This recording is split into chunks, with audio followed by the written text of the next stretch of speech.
Okay then, Descendants, we're back and we've got loads of information coming to you guys, including a whole new dev note number 11 for the preview of Hotfix 1.0.7, and it opens up to quite a lot. We're going to break this one down for you guys, as well as some community inputs that you guys are stating, and one of them is going to gripe you no end. Nonetheless though, if you haven't already, smash that beautiful blue thumbs up and subscribe with post notifications turned on, it'd be greatly appreciated. And we're doing a giveaway here on the channel this week. We are going to announce it this Sunday for those of you guys who have been asking, but we're giving away an ultimate Descendant, or the equivalent in vouchers for you guys. So if you want to get involved with it, it is really simple. We're going to continue the trend because it seems to be tickling your fancy. Hit a peach in the comment section, it'll enter you in. We'll announce the winner this Sunday via the giveaway announcement sector of the Discord, link in the description.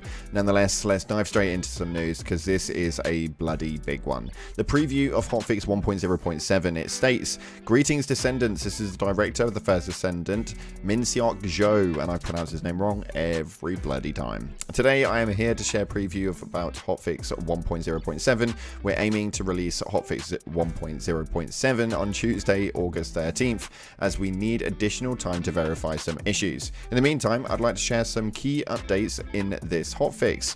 Firstly, we're adjusting the options for the infiltration operation on hard mode. The grappling hook disabled and jump disabled options will be removed from the selection list. Additionally, the select all option will no longer be deselected when changes are made after selecting all options.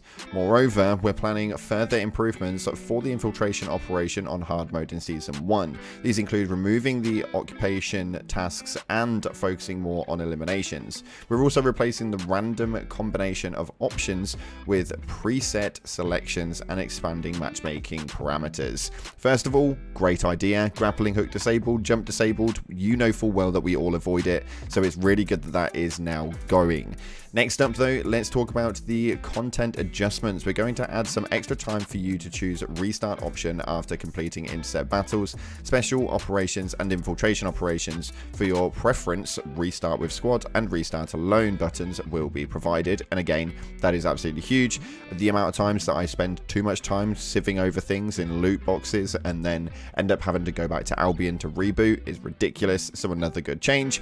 Additionally, we're making characters invincible when standing on hazardous areas after interceptions are done, making use of the reconstructed device more convenient. The difficulty of the Frostwalker mechanism will be adjusted so you can enjoy the Void Intercept battle through public matchmaking more easily. Jesus Christ, they have listened to a lot. This one is a really big update, and actually everything in here is stuff that we've actually asked for so far. But moving on into this, in special operations, AFK players will be moved automatically to the abort selection during interim review. Also, monsters' HP will be reduced and more ammo will be dropped easily in Void Fusion reactors. This is insane. I can't actually put into words how good this is. The monster spawn intervals are shortened in Void Fragments, poison attribute located at Echo Swamped Derelict Covert, and we're also addressing the issues when weapon proficiency is not gained for equipped weapons when using unique weapons, such as during Luna's stage presence. This is amazing. This is one company, you know, that actually seem to listen to everything that we say. This is a very rare occurrence when it comes to game development teams, and it's not something that we see all that often. Stays right here though. Lastly, we have usability improvements. We will enhance your farming experience with several improvements in Hotfix 1.0.7. We're adding a feature that allows you to quickly identify key information about your equipment by looking at icons in the inventory. You'll be able to see how many ultimate options an item has without opening its tooltip, and identify the attributes of RK types and reactors through icons. Additionally, we're speeding up the tooltip display to help you sort valuable items more efficiently. One last thing, from previous patch note, we discussed plans to support build diversity. We noticed discussions in the community about whether socket types need to be assigned 11 times for each loadout pages. Rest assured, we aim to support build diversity in more user-friendly manner. If you prefer to use the same socket type across loadout pages 1, 2, and 3, your current setup will remain unchanged. Socket type assignments will only be required if you want different socket types for each loadout. The first Descendant aims to be a long-time beloved game. To achieve this, we're committed to improving the game in ways that resonate with you. We deeply appreciate everyone and our communities, and will continue to strive to provide more enjoyable content. Well, I'll be bloody damned. We actually have a development team that is willing to listen to everything that we've been putting up. Now, this is just me being nitpicky right now, but we've approached a lot of big issues. Unfortunately, the paint selection palette is not one of them, which actually irritates the hell out of me.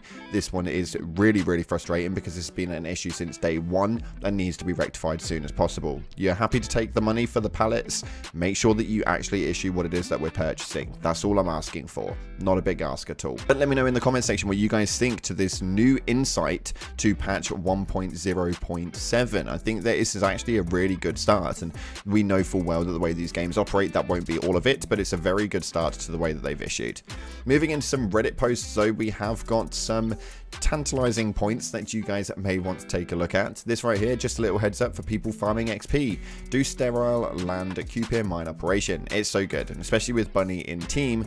Yes, you don't level up as quickly as Bunny Cave, but you get so much gold, void shards, and a chance at patterns, and you actually play the game. As a whole, it's just a much better package than sitting idly in the Bunny Cave. I just did 4 runs with just that multiple weapons, and Descendant's proficiency went up by 10 to 15 levels, and the best part is so much gold, void shards, and 6 patterns as extra bonus. Now, this is something that we need to kind of take into toll.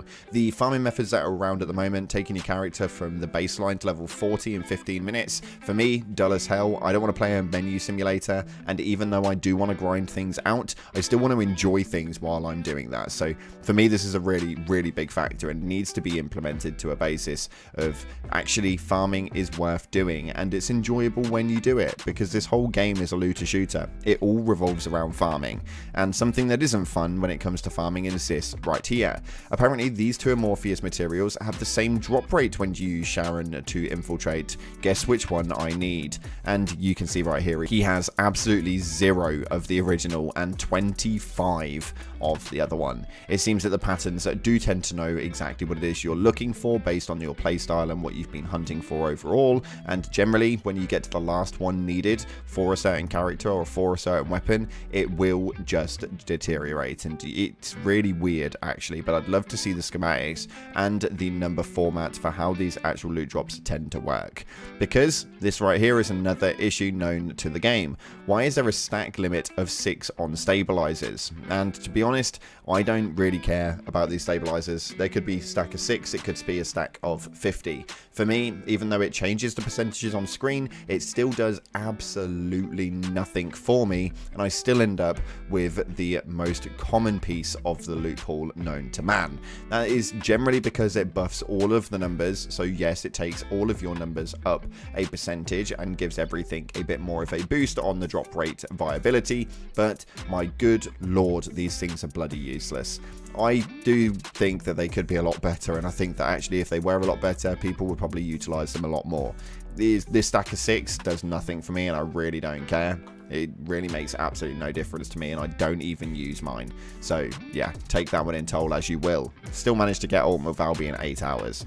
It's definitely just one of those things. Let me know your opinion on everything we spoke about today via the comment section below, and make sure you get involved with the giveaway. Thanks again for watching, guys. Make sure you like, subscribe, and as always, up until the next time, I'll see you in the clouds.